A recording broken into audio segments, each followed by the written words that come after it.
سارے فریضے کو ضائع کر کے اپنے اوپر ٹیکس مسلط کر دیا ہے. یہ ذلت میں پڑا ہے، اب غیر اس سے ٹیکس لیتے ہیں. میرے دوستوں، اس لیے زکوٰۃ کے فریضے کو ہمارے جیسا سمجھتے تھے. اگر مسلمان صحیح طریقے سے زکوٰۃ ادا کرے تو مسلمان زکوٰۃ کی برکات کو اور زکوٰۃ سے جو آمدنی ہوگی اور زکوٰۃ سے جو برکتیں آئیں گی مسلمان ان کو برداشت نہیں کر سکتا. ہمیں چاہیے کہ اپنی زکوٰۃ کی رقم کو لے کر مستحق کو تلاش کریں. زکوٰۃ کو لے کر مستحق کو تلاش کریں، اس لیے کہ زکوٰۃ کی جو برکتیں ہیں اصل مستحق کی دعائیں ہیں. زکوٰۃ کی جو برکتیں ہیں مستحق کی دعائیں ہیں. جب مستحق دعا کرتا ہے زکوٰۃ دینے والے کے لیے تو اللہ رب العزت مستحق کی دعاؤں سے زکوٰۃ کے اندر برکتیں پیدا فرما دیتے ہیں.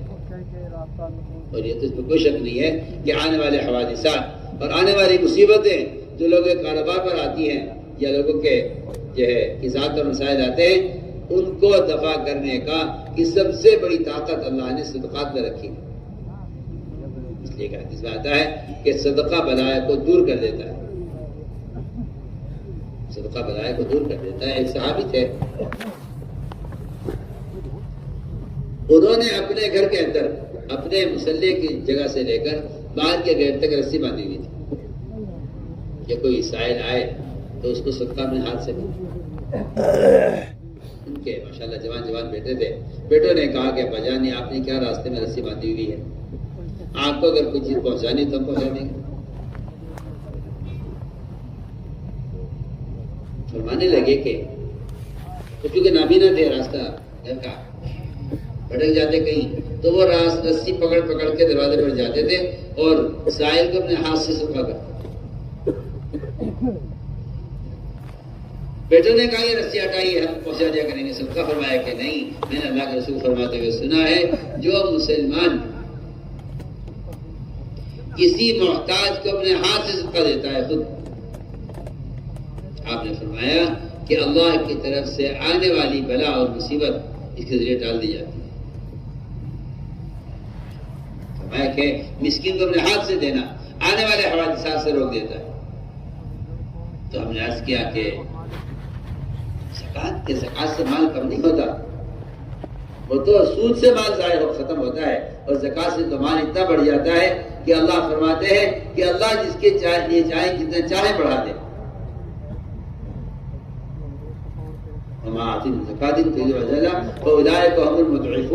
اللہ تعالیٰ فرماتے ہیں کہ زکوٰۃ دینے والوں کے مال کو تو میں اتنا بڑھا دوں گا کہ تم اس کی برکتوں کو تصور بھی نہیں کر سکتے. اس لیے کہ جی ہم اپنے مالوں کی زکوٰۃ دیتے ہیں. یہ ہمارے اندر 5 فرائض ہیں، انہوں نے نماز کے ساتھ شمار کیا ہے. شہادتیں کی گواہی دینے کو یہ میں کہنا چاہتا تھا کہ شہادتیں کی گواہی دینا گویا ہر مسلمان کے ذمہ نماز کی طرح فرض ہے کہ اس کو فرائض میں گنوایا. یہ 5 وہ ہیں جس پر ہمارا عمل ہے. آپ نے فرمایا کہ یہ پورے دین کے سمجھنے والے فقہاء ہیں.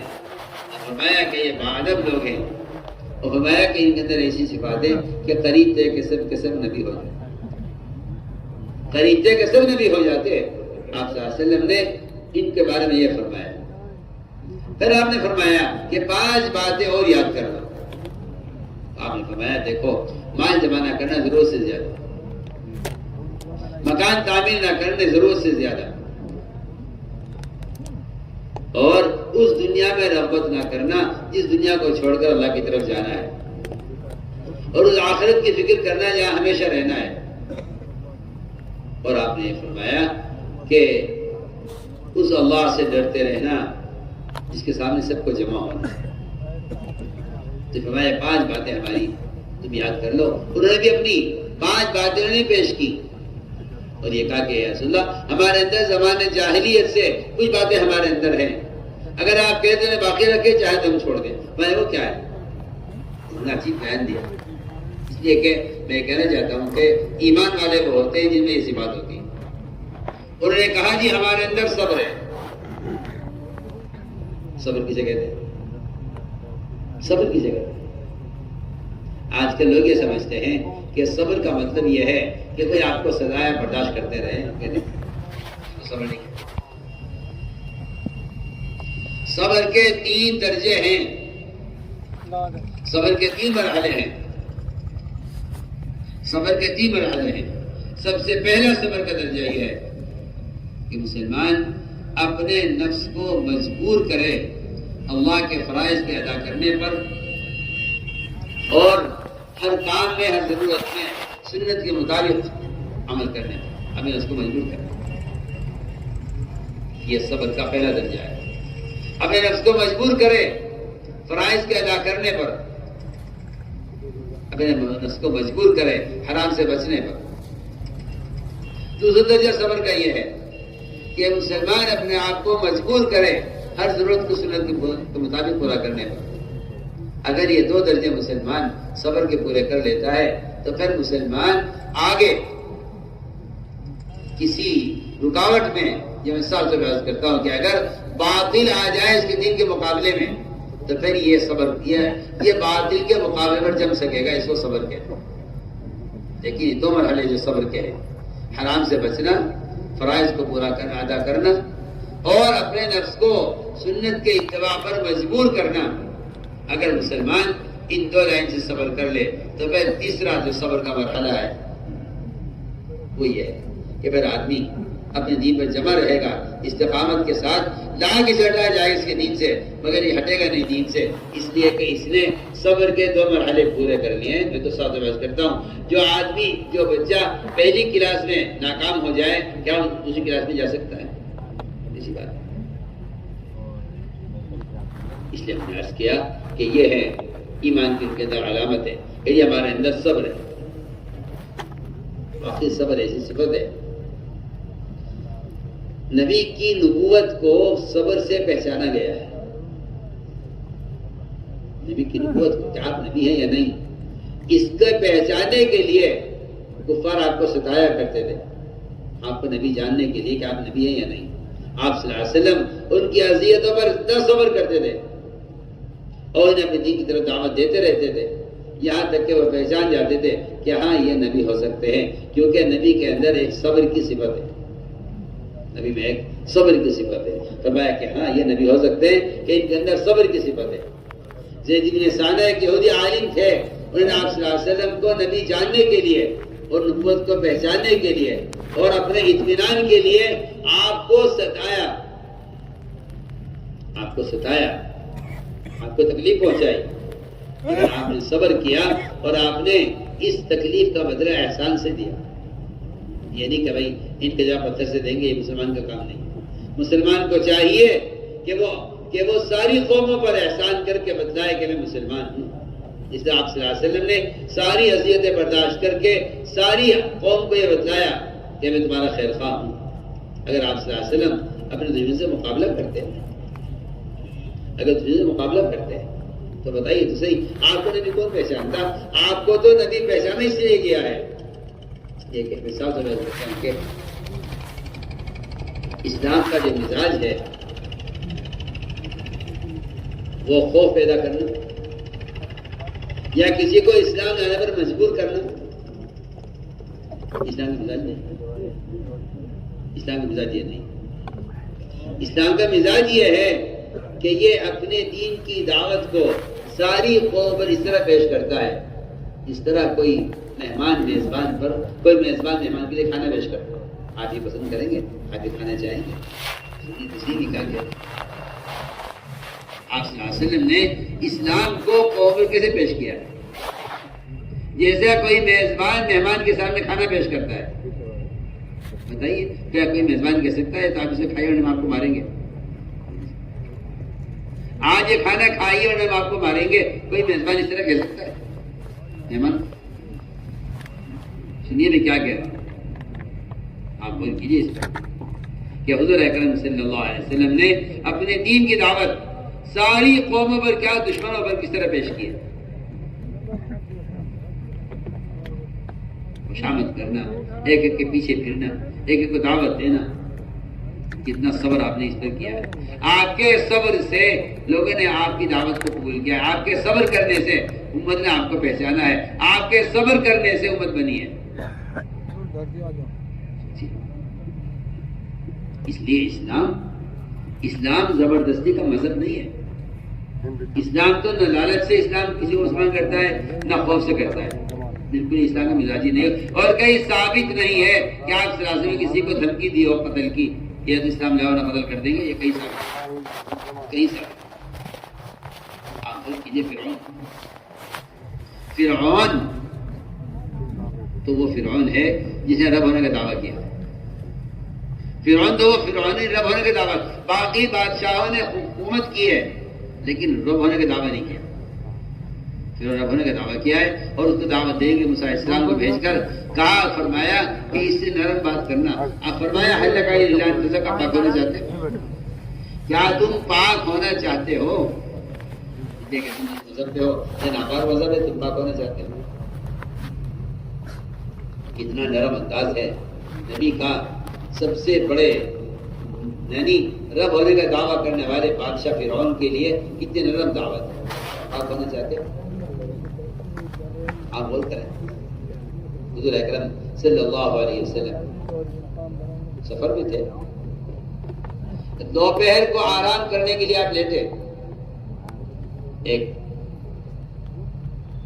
درخت پر آپ نے تلوار لٹکا دی اپنی اور آپ آرام کرنے لگے۔ ایک دشمن آیا، تلوار اٹھائی طرف سے اور آپ کے قتل کا ارادہ کیا۔ آپ کی ہاتھ چھڑی، آپ نے دیکھا کہ وہ تلوار ہاتھ میں لیے ہوئے کھڑا تھا۔ آپ صلی اللہ علیہ وسلم نے اس نے کہا آپ سے کہ اے محمد اب بتائیں آپ مجھ سے کون بچائے گا؟ تلوار میرے ہاتھ میں ہے، آگوں کو احتیاط نہیں ہے۔ آپ نے فرمایا اللہ بچائیں گے۔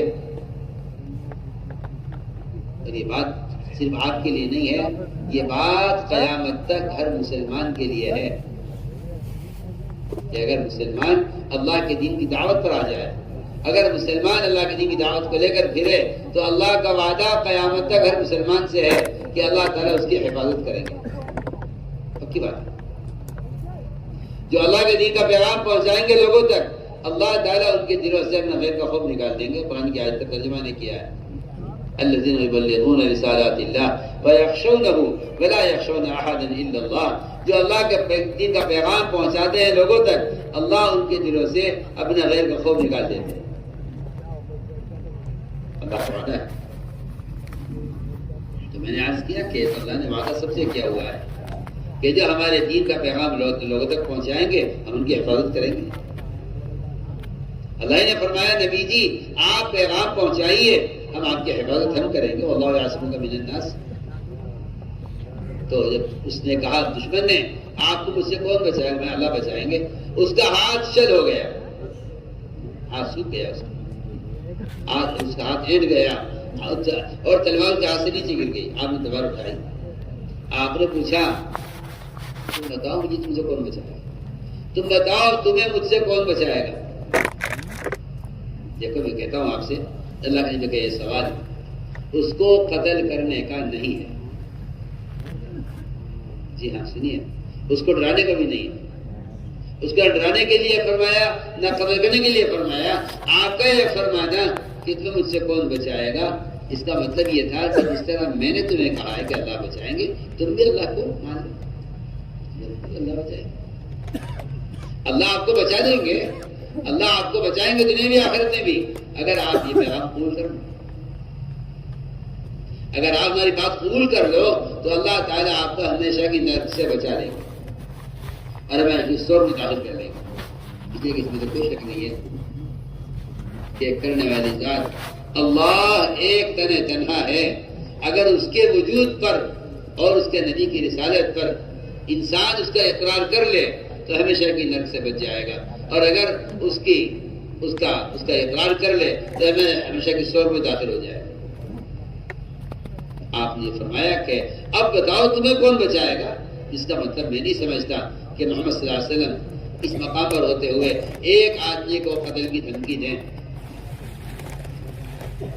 فرمایا اس طرح میں نے تم سے کہا کہ اللہ بچائیں گے، تم بھی کو اللہ بچائے گا۔ اس نے کہا جی آپ تو بڑے اخلاق والے ہیں، آپ تو بڑے اچھے آدمی ہیں، آپ تو میرا سے معاملہ کیجئے۔ آپ صلی اللہ علیہ وسلم نے تلوار نیچے رکھ دی۔ آپ چاہتے اس پہ قتل کے اقدام کا مقدمہ کرتے، آپ چاہتے تو اسے قتل کر دیتے، چاہتے اپنے صحابہ کے حوالے کرتے، اسے اس کو قتل کر دو کہ نہیں فرمایا کہ نہیں، ہمارا کام یہ تھوڑی ہے، ہمارا کام یہ نہیں ہے کہ ہم آپ کے دل میں خوف بٹھا کر اور دہشت گردی کے ساتھ ہم اپنا دین قائم کریں، ہمارا کام یہ نہیں ہے، بلکہ قرآن نے تو صاف کہہ دیا لا اکراہ فی الدین، کہ اسلام میں کسی بھی قوم کے لیے مسلمان ہونے کی زبردستی نہیں ہے۔ مسلمان تو بیچارہ اتنا بے وقوف ہے، وہ تو سمجھتا ہے کہ یہ آیت میرے لیے تھی، حالانکہ آیت مسلمان کے لیے ہے ہی نہیں۔ آج اگر آپ ایک آدمی کو نماز کے لیے کہیں، دوبارہ کہیں، تو وہ کہتا ہے بھائی دین میں زبردستی نہیں ہے، آپ مجھے ایک مرتبہ کہہ چکے ہیں، بس کہہ چکے، کافی ہو گیا، زبردستی نہیں ہے دین میں میرے چاند، یہ زبردستی دین میں نہیں ہے، آپ کے لیے نہیں تھا، کافر کے لیے تھا جملہ۔ آپ کے لیے تو زبردستی کی جائے گی، آپ 100 بار انکار کریں گے نماز کا، 100 بار آپ کو نماز کی دعوت دی جائے گی۔ جی ہاں، مسلمان کو عمل پر آمادہ کرتا رہے، خوشامد کرتا رہے۔ یہ آیت آپ کے لیے ہے ہی نہیں، یہ تو آپ نے اپنی بیوقوفی سے اس آیت کا مطلب اپنی طرف پھیر لیا کہ لا اکراہ فی الدین، کہ بھائی دین میں زبردستی نہیں ہے، آپ نے نماز کے لیے کہہ دیا، بس آپ کی ذمہ داری پوری ہوگی۔ میں کہتا ہوں غلط خیال ہے آپ کا۔ مسلمان کو تو فرائض پر آمادہ کیا جاتا رہے۔ میں عرض کر رہا تھا کہ حضور اکرم صلی اللہ علیہ وسلم نے اس کے ساتھ یہ معاملہ کیا۔ آپ نے پوچھا کہ تیرے اسلام میں رغبت ہے؟ وہ یہ کہہ کر گیا جی ٹھیک ہے، میں اپنے دین پر رہوں گا، نہ میں آپ کا مقابلہ کروں گا، نہ میں آپ کو مقابلہ کرنے والوں کے ساتھ دوں گا، میں اپنے دین پر میں رہوں، دین پر کیا میں نے عرض کر رہا تھا کہ صبر تو وہ بہترین،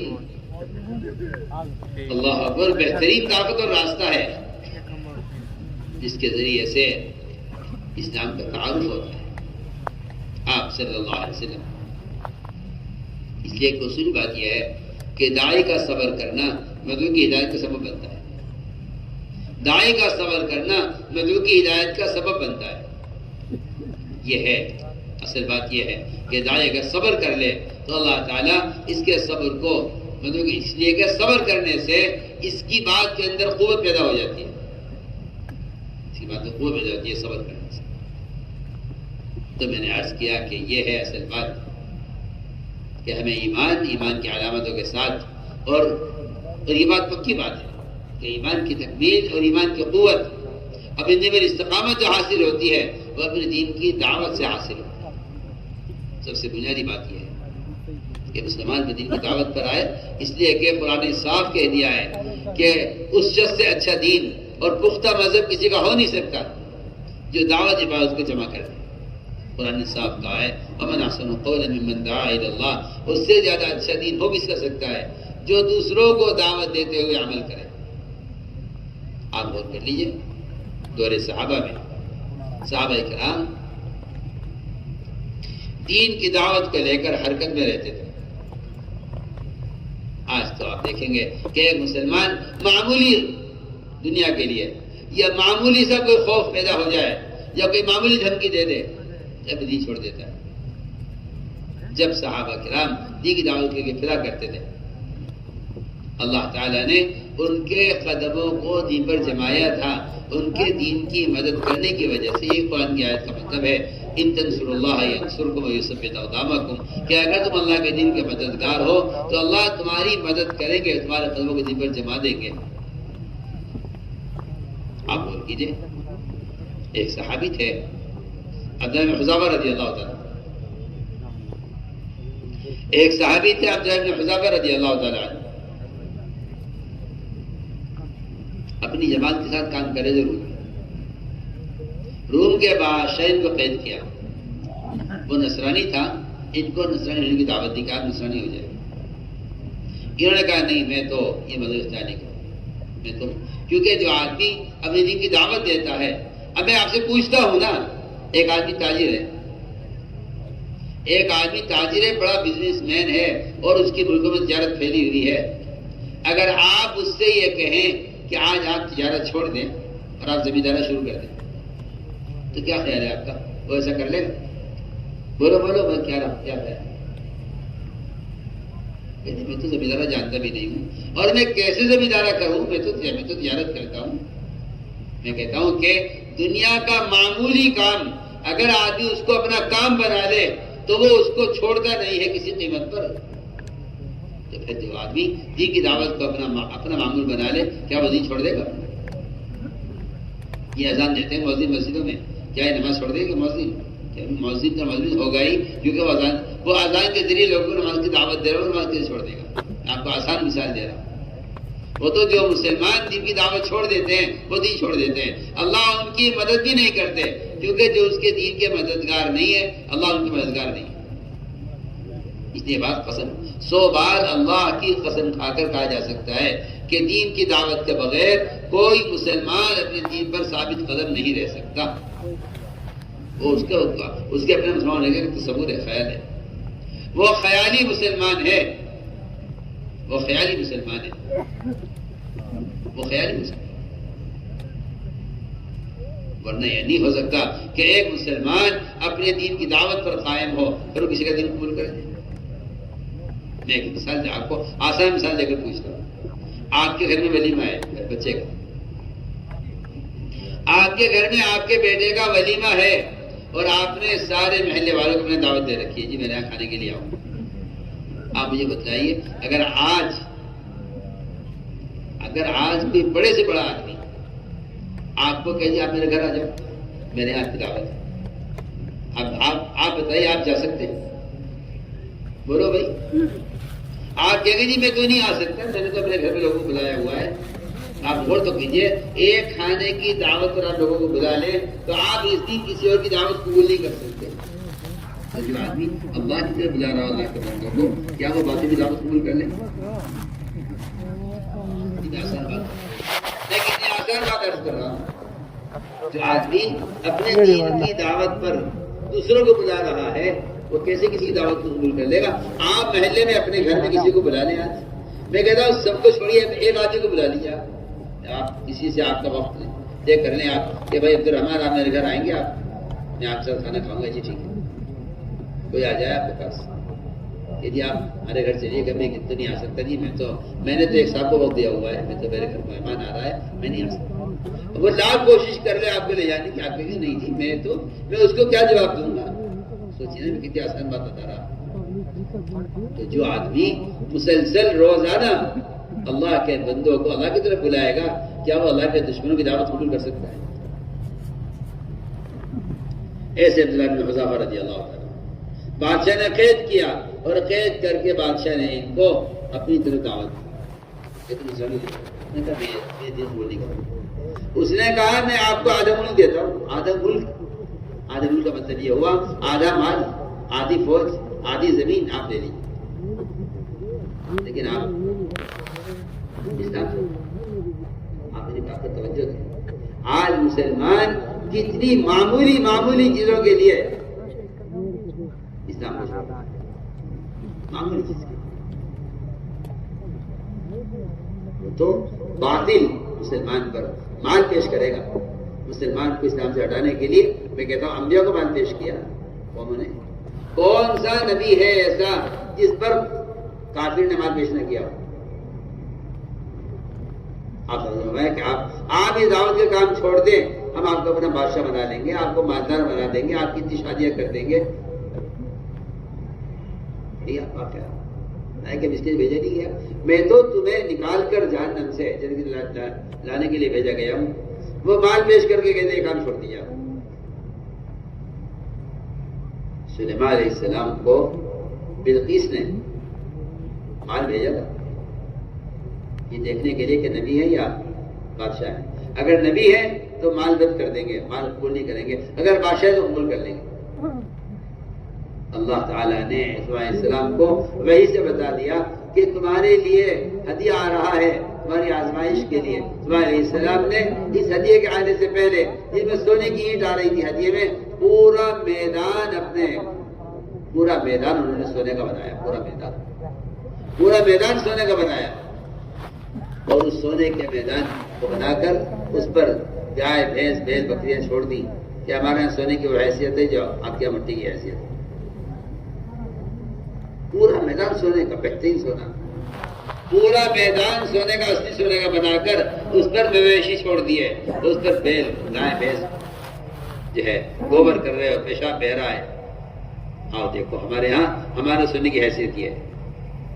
اس ہدیے کے پہنچنے سے پہلے جنات نے پوری زمین سونے کی بنا دی تھی۔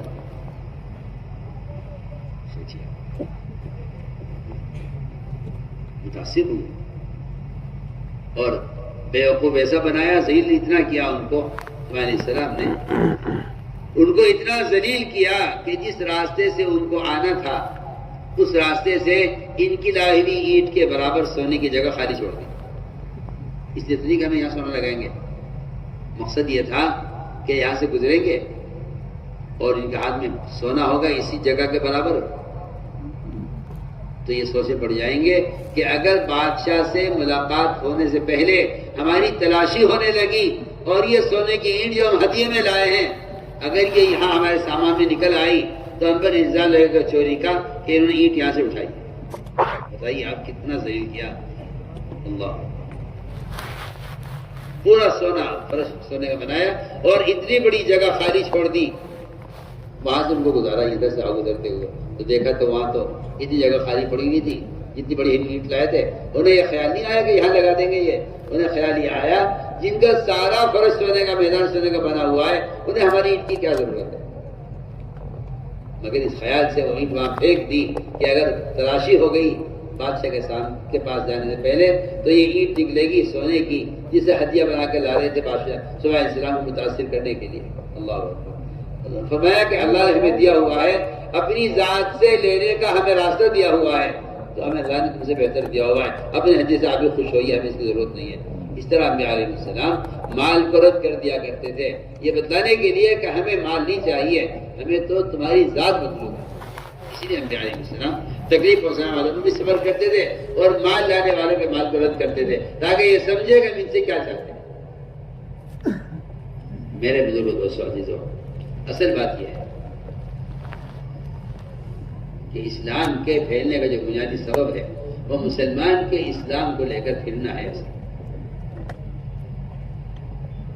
آپ دیکھ لیجیے جس چیز کو لے کر مسلمان پھر رہا ہے اس چیز دنیا میں عام ہو رہی ہے، ہر ملک کی چیز ہر ملک میں ملنے لگی ہے کہ مسلمان چیزیں لے کر پھر رہا ہے۔ اگر مسلمان اپنے دین کی دعوت کو لے کر پھرے، ہم آپ سے عرض کرنا چاہتے ہیں کہ دین کے پھیلنے کا جو بنیادی سبب ہے وہ اصل میں دین کو لے کر پھرنا ہے، اس لیے کہ اگر مشکل یہ ہے کہ اس زمانے کا مسلمان یہ سمجھتا ہے کہ دین کی دعوت کو لے کر پھرنا ضروری نہیں ہے، اور بھی ذرائع ہے دین کی بات کے پہنچانے کے، حالانکہ اللہ نے قرآن